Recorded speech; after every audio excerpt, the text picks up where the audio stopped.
So hi, I am Benusin B. Manguling, and with my partner in this report, Princess Dayan Himaya, we're going to report about the role of social worker in disaster response.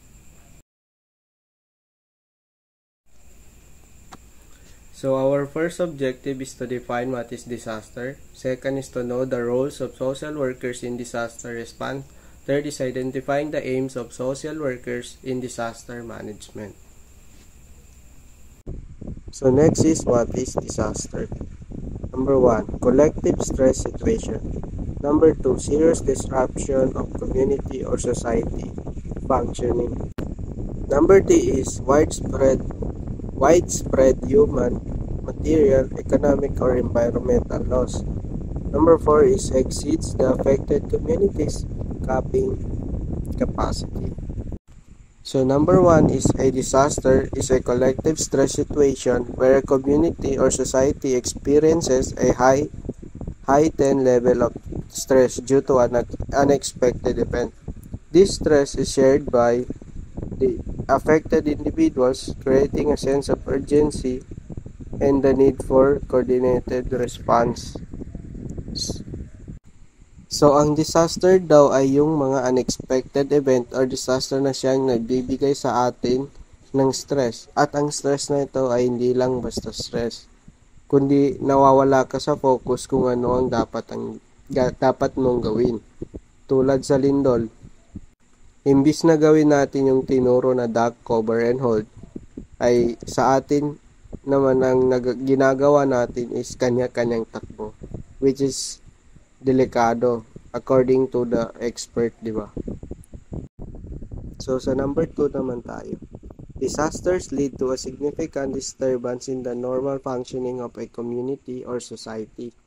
This disruption can affect various aspects including infrastructure, communication, transport, and essential services, posing challenges to maintaining order and well-being.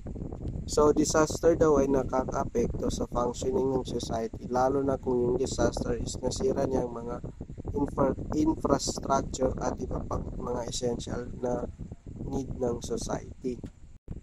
So, number 3, disasters result in extensive losses across different dimensions encompassing human lives, infrastructure, economic asset, and the environment.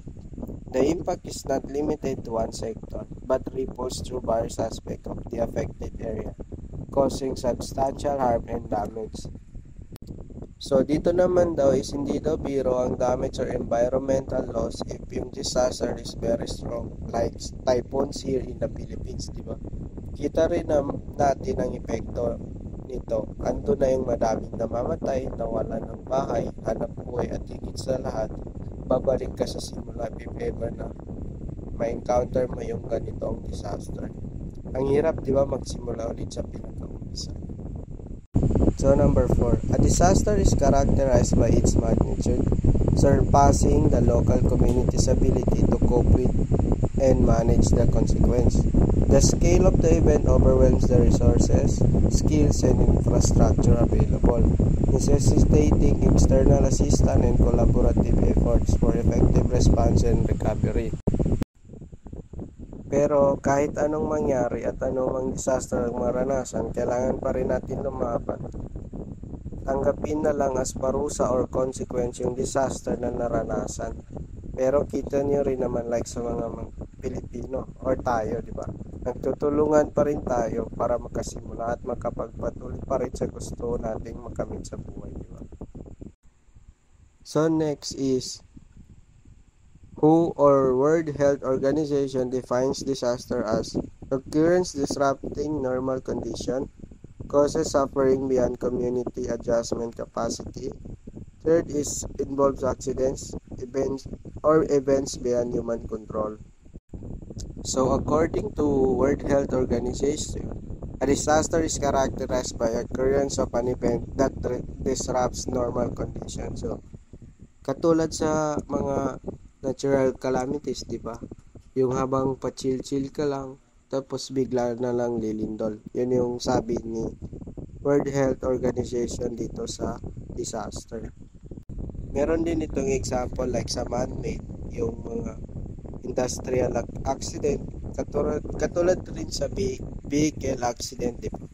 Yung may payapa kang nagda-drive sa kalsada pero yung ibang driver pala yung makaka-aksidente sa'yo.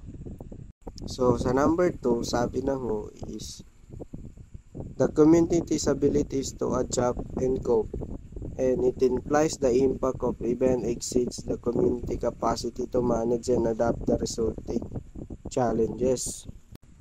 So, sabi ng WHO, yung World Health Organization daw is, ang disaster daw is nagre-result ng multiple challenges sa mga naapektuhan nito. Nagsasuffer daw ito sila at need nila ng external assistance para ma-address agad yung consequence na naranasan nila or yung challenge doon sa disaster na na-experience nila. So third is, who defines disaster emphasizes that disaster involve accidents or events beyond human control. So, sabi ni World Health Organization is itong disaster daw is ito na yung mga hindi kayang kontrolin ng tao, katulad sa natural calamities. Yung lindol, 'di ba, kusa na hindi natin alam kung kailan or saan ka abutan ng lindol, 'di ba? Yung bigla-bigla na lang ito nangyayari. Kaya yung natatamaan nito is nagsasuffer talaga. Lalo na pag malakas masyado yung lindol or any natural calamities. So another is, sabi nga niya, is involves accident. So natural lang naman din sa disaster na magkaroon ng accident like sa typhoons, 'di ba? Nagkakaroon tayo ng maraming casualties. So type of disasters. Number 1 is natural, number 2 is technological, number 3 is socio-political. So sa natural, ito na yung storms, floods, earthquakes at iba pang mga natural calamities. So sa number 2 naman is yung technological. Yung example niya is nuclear plant malfunction. So ito na yung kunyari sa ginagawa ng ibang country, hindi na natin i-mention, is gumagawa, di ba, sila ng mga nuclear bomb. So if ever na hindi siya magawa ng tama is, di ba, sasabog, katulad yung sa Hiroshima, yung pagsabog ng atomic bomb, di ba? Maraming tao yung namatay at naapektuhan nun. So dito naman sa pangatlo is yung social political. Ang example niya is mass murders, terrorists, bombings. So di ba yung iba dito sa taga Marawis na naranasan nila yung terrorists, yung meron din tayo nakikita pero sa balita yung sa mga murder na nangyayari, di ba? Pagpatay sa kahit saan na lang na lugar, na nagiging cause siya as a disaster kasi malaking disturbance ito sa tao. So next is social workers in disaster management. Letter A, evolution of social work roles. Number 1, from charitable organization in 1870s. Number 2, diverse roles today. Casework, community development, policy, and planning. Letter B, social work principle. Number 1 is commitment to people and social welfare. So number 2 is adapting to changing societal needs. So number 1, from charitable organizations in the 1870s, social work roles have evolved since the 1870s when they were primarily associated with charitable organizations.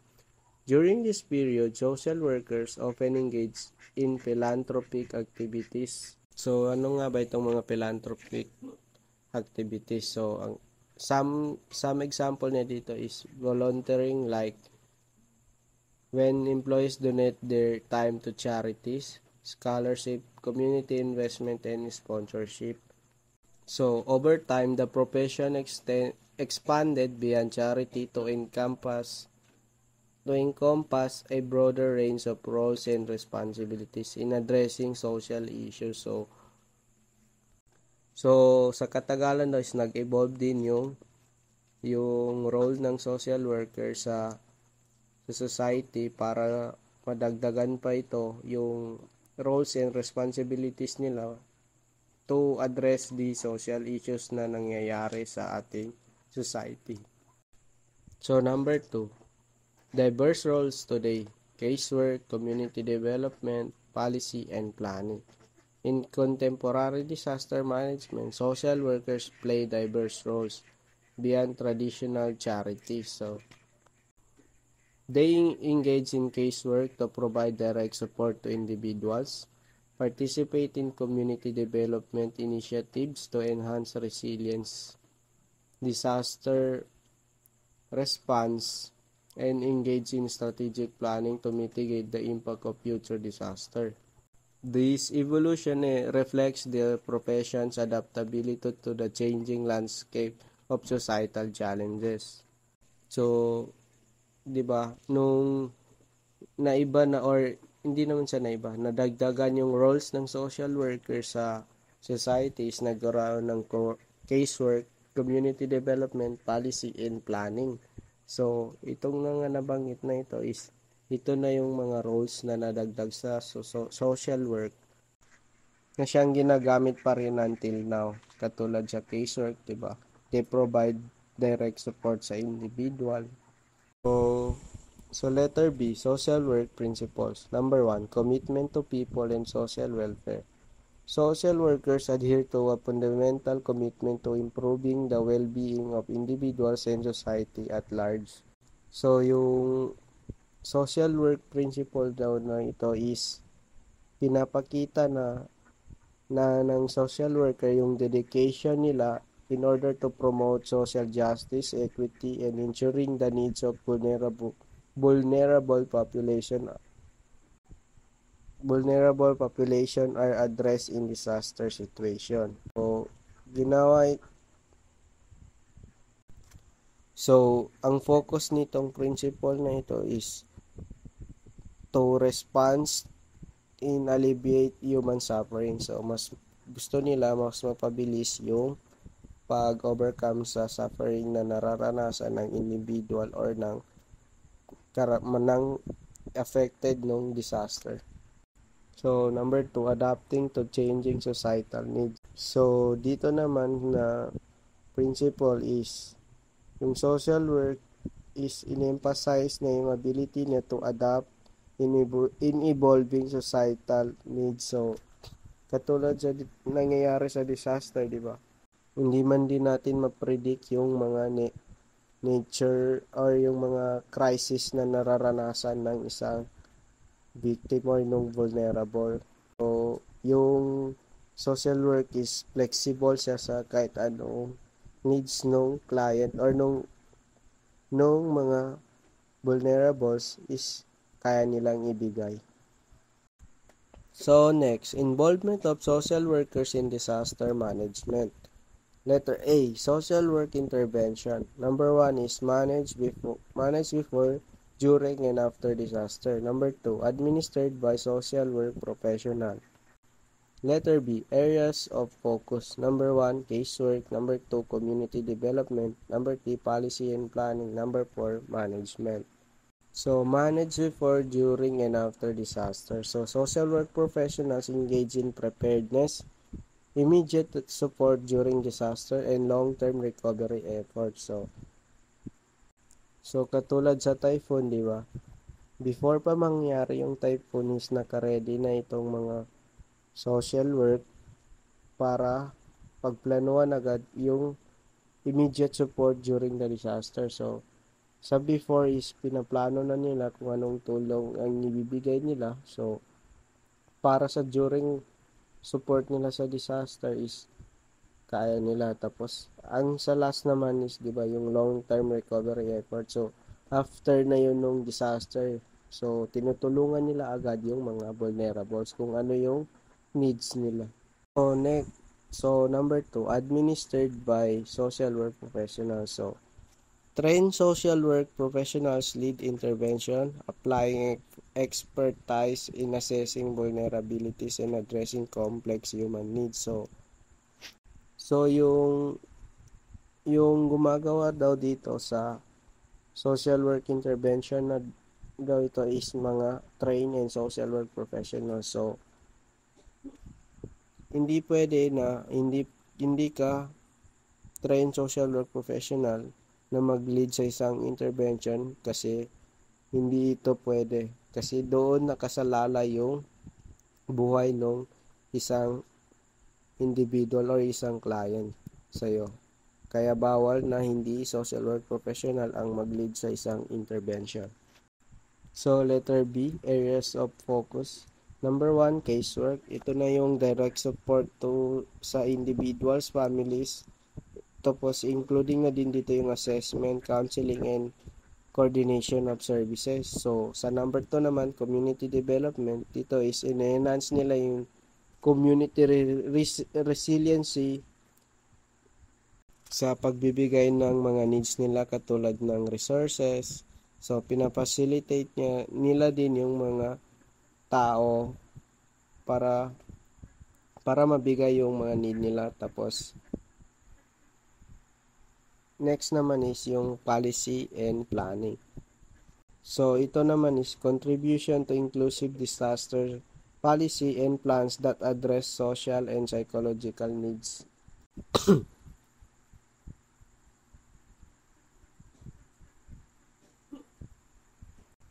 So, dito is nagko-coordinate yung mga social worker sa pagbigay ng response sa mga needs ng response upang ma-ensure nila yung effective outcome. So, ginagawa nila is grupo sila na tumutulong upang mas mapadali yung pagtulong sa mga vulnerables na kailangan ng tulong during that disaster or after that disaster. So, hanggang dun lang yung report ko. Ang next naman is Princess Diane Himaya mag-report sa next topic.